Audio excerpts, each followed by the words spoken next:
Hello everyone, my name is Anderson, and welcome back to the class. Welcome to the first part of the lesson about modal verbs. So far, we have studied a lot about everything, like if conditionals and giving advice and stuff like that. But at some videos, I have mentioned the modal verbs. But I promised you guys, I will teach you about modal verbs in detail. So this time, in this video, two parts of the video, I'm gonna teach you modal verbs in detail. However, I cannot teach all the concepts of modal verbs. It's really difficult. However, I just want to let you guys know the basic concept of modal verbs and use it in real life, and we need to know why and how do we use modal verbs in our real life. It's not easy, I know, but if you follow me step by step, you'll figure out. Okay, then let's start. So, in English, we have two important parts in our sentence. So, one is subject, like he, I, you, she, James, everything like object, subject. And also, subject is followed by verb. And we have many kinds of verbs, like auxiliary verb, be verb, main verb. A lot. And we have many kind of characteristics that we can express the sentence through verb. But in the core, we have two important verbs. What is that? One is a be verb. Two is main verb. Be verb is like am, are, is. So, be verb acts. Be verb helps the subject status. The subject's presence. There's no actions, there's no movement. However, the main verb, like drink, walk, study, play, sing, cook, everything. Main verb tells you about the subject's action. Okay, one more time. The be verb tells you the subject's status. About the presence, there's no action in be verb. However, main verb, as the contrary, you can tell there is an action in main verb. Let's have a look at this. Let's have a look at the example. So first of all, be verb, am, are, is. We can use am, are, is based on the subject, like I am, you are, she is.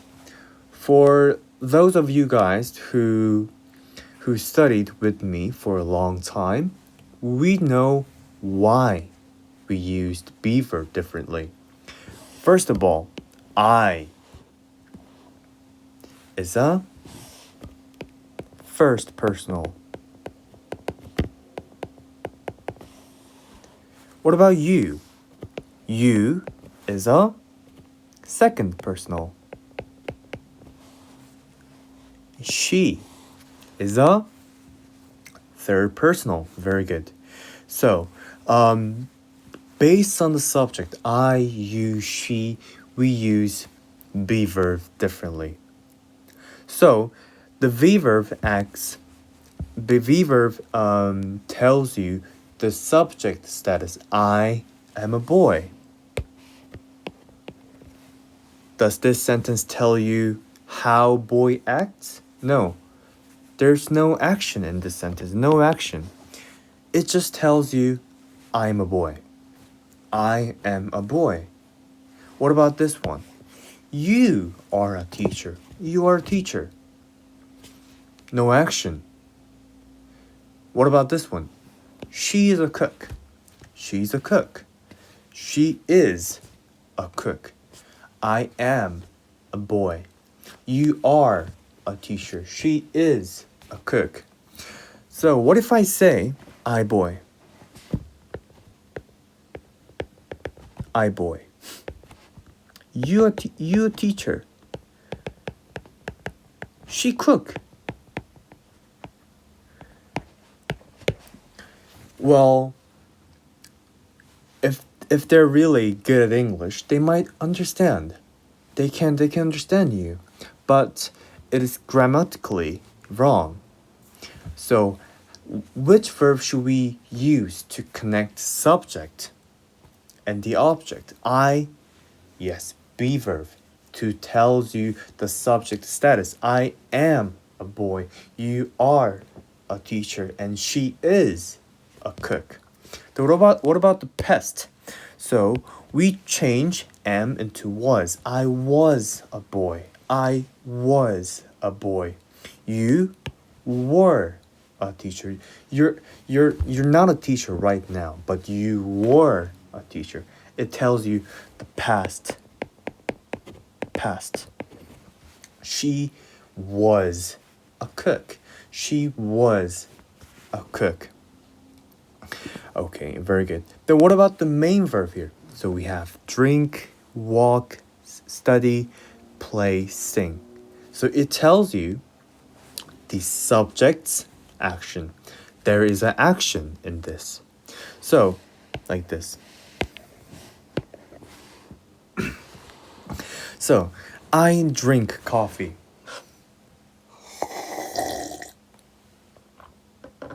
I drink coffee. So, you drink coffee. That's we can see the action here, right? He swims every morning. Well, like he's playing tennis, but like in the sentence. Let's focus on the sentence. He swims every morning. She plays the guitar. She plays guitar. So we can find the action from the main verb. Drink, walk, study, play, sing. Okay, now let's move on to the main topic about modal verbs.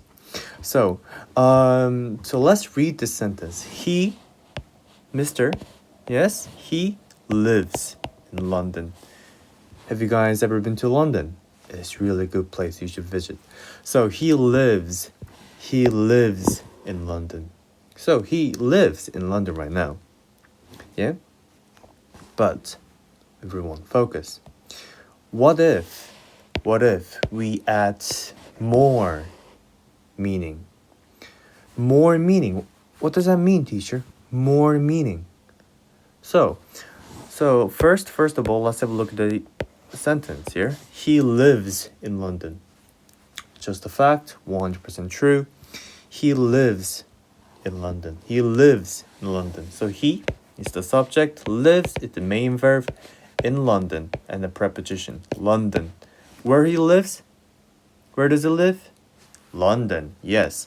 So, what if we add more meaning? So, we can add modal verbs. We can add modal verbs. We can add modal verbs. So, we put modal verbs in between the subject and the main verb. Like this. He, modal verbs, live in London. He, modal verbs, live in London. So, teacher, what do modal verbs do? So, what are modal verbs?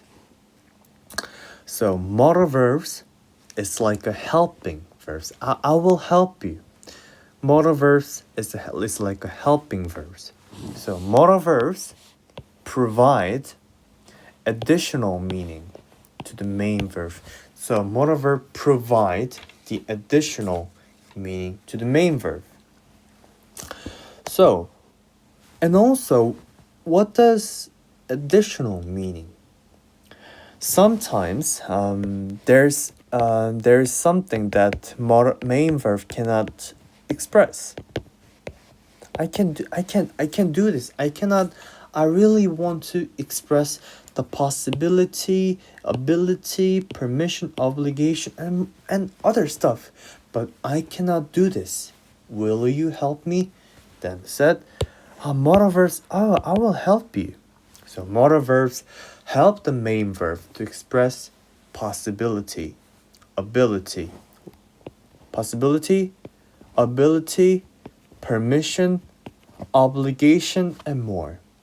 So, remember, there is something that main verbs cannot explain or express.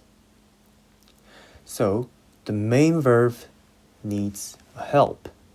So, modal verb helps the main verb to be able to express possibility, ability, permission, obligation, and more. It's like a makeup artist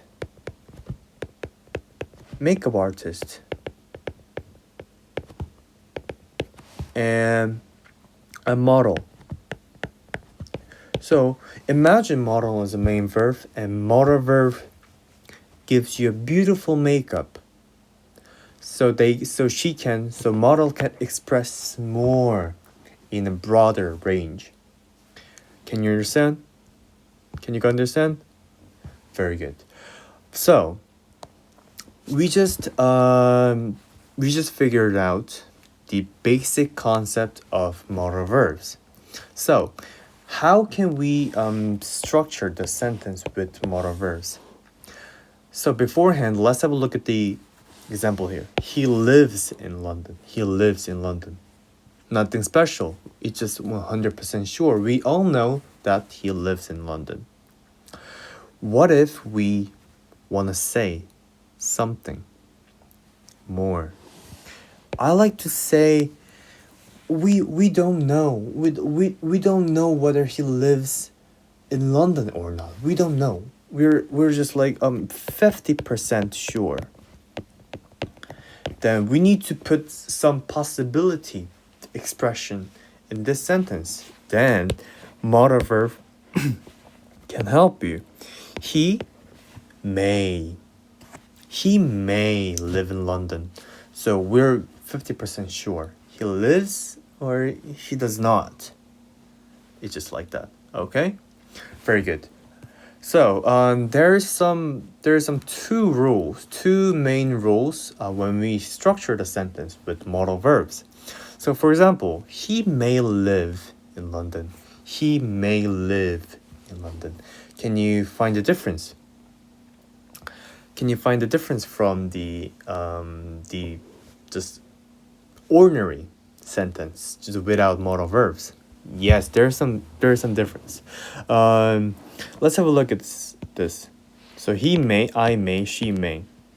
Modal verbs never change the form. So normally, when it comes to he lives, we need to add s. We go for the base form when it comes to first personal. She lives as well. However, when we put modal verbs first, we never change the form. We never change the form. What about the main verb here? May lives in London. May lived. No. We just main verb when it comes to along with may, we always stay the base form. So may live in London. Not may lives, not may lived in London. No, we just stick with the base form. So he may live in London. One more time. So modal verbs doesn't get changed regardless of the subject. So he may, she may, we may, I may. Same. And also, when it comes to main verb, we don't change anything. We just stay with the base form. Really easy. Okay, very good. From now on, we're just gonna cover in this 2 parts of the video. We're gonna cover 4 common modal verbs. Number 1, can. 2, may. 3, must. 4, will. And in this video, we're going to cover can and may. And the next video, we're going to cover must and will. Very good. So,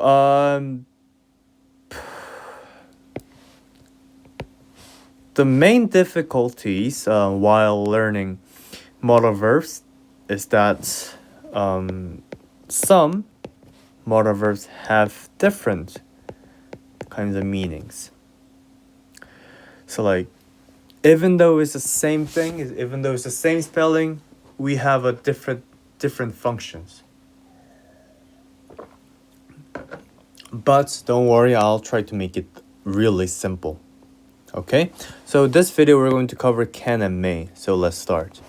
So let me introduce Let me introduce can family. Can. So here we have Mr. Can and Miss Can.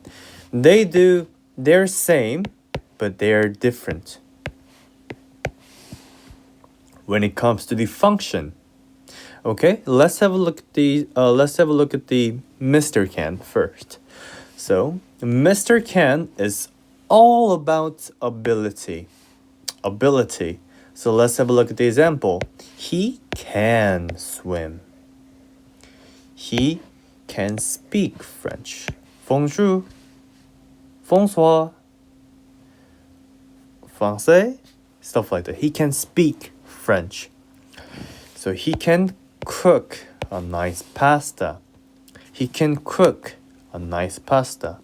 So Mr. Can is all about ability. So I can do it. I can do everything. So don't worry about it. But when it comes to Miss Can, it's all about asking for a permission. So what does asking for a permission mean? So it's like asking a favor. So can I have a break? It's like asking your boss. Like, can I have a break, boss? Can I have a break, mom? Can I have a break, teacher? It's like asking you a favor. What about this one? So can I use this? So you're in school and you forgot to bring a pencil. Oh my god. Oh, what should I do? Then you just like, yes. Can I have a pencil, please? Can I use this? And then asking for permission. Miss Can is all about asking for permission. Okay? Very good. So now let me introduce the May family. May family. So we have Mr. May here, and we have Miss May. So they have a same spelling and same pronunciation. May, but they have different functions. So let's have a look at the Mr. May first. Mr. May is all about asking for permission. But the same with the can, I know. But in a formal situation. So what does formal mean? So like when you're having an interview, so when you're having a talk with the executives, or when it's a really important meeting, or if it is a blind date, it's a formal situation. So rather than saying, can I come in? This is actually for friends. But when you use may I come in, it gets more formal and more polite. So may I come in? May I come in? Or may I sit here? It's like asking for a permission to your boss or to the person who you regard as a important person. Okay, so may I come in? May I sit here? It's like that. So what about the Miss May here? Miss May is all about a small possibility. So a small possibility means not sure, but like 50% sure, but not 100% sure. So may. So let's have a look at the example here. It may rain today. It may rain today. It may rain today. Then what about the next one? So she may come here. She may come here. So Miss May doesn't know anything clear. Just a bit unclear, but like 50%. Okay, so it may rain. It may will rain or not rain. I don't know, but 50%. She may come. She may come or she may not come. Just half. Okay, very good.